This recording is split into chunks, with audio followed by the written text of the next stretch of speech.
অভিযান পরিচালনা করে আমরা এ পর্যন্ত 14 জনকে আটক করতে সক্ষম হয়েছি। গতকালকে ঘটনার পরপরই আমাদেরকে অতিরিক্ত ফোর্স মোতায়েন করা হয়েছে এবং বিভিন্ন জায়গায় টহল জোরদার করা হয়েছে। আমাদের ঊর্ধ্বতন কর্তৃপক্ষ তারা সরাসরি মাঠে আছে। আপনারা রাতেও দেখেছেন আমাদের প্রত্যেকটা থানাতে আমাদের মানে অতিরিক্ত ফোর্স মোতায়েন করে এবং কম্বাইন্ড টহল সেটা করা হয়েছে।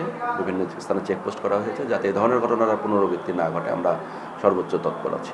ঘটনাগুলো ছিল এরই আড়ালে কোনো একটি কুচক্রী মহল বা দুষ্কৃতিকারীরা কয়েকটি দোকানে উদ্দেশ্যমূলকভাবে আক্রমণ করে। তো এগুলোর ঘটনার আকস্মিকতায় আমরা ঘটনাস্থলগুলোকে পরিদর্শন করি এবং আমাদের মাননীয় পুলিশ কমিশনার SMP মহোদয় ঘটনাস্থলে আসেন এবং তাৎক্ষণিকভাবে উনি নির্দেশ দেন এই ঘটনাগুলো যে বা যারাই করুক তাদেরকে আটক করে আইনের আওতায় আনার নির্দেশনা হয়। স্যারের নির্দেশনা মোতাবেক এবং নির্দেশ মোতাবেক আমরা তাৎক্ষণিক বিভিন্ন টিমে ভাগ হয়ে বিভিন্ন সামাজিক যোগাযোগ মাধ্যম এবং বিভিন্ন ফুটেজ সিসি ক্যামেরা ফুটেজ মার্কেটে সংগ্রহ করে এই দুষ্কৃতিকারীদের চিহ্নিত করার চেষ্টা করি এবং তাদেরকে চিহ্নিত করি ও পরবর্তীতে অভিযান পরিচালনা করে আমরা এ পর্যন্ত 14 জনকে আটক করতে সক্ষম হয়েছি।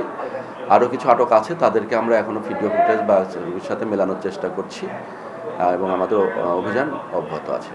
এই রয়্যাল মার্ক নামক একটি হোটেলের কর্তৃপক্ষ বাদী হয়ে একটি আমাদের কাছে অভিযোগ দায়ের করে। সেই অভিযোগের আলোকে একটি মামলা রুজু হয়েছে। এনাদের সাথে কথা বলেছি, এনাদের কর্তৃপক্ষের সাথে কথা বলে আমাদেরকে অভিযোগ দিবে বলে জানিয়েছেন। আমরা অভিযোগ পাওয়ার সাপেক্ষে আমরা মামলা রুজু করব।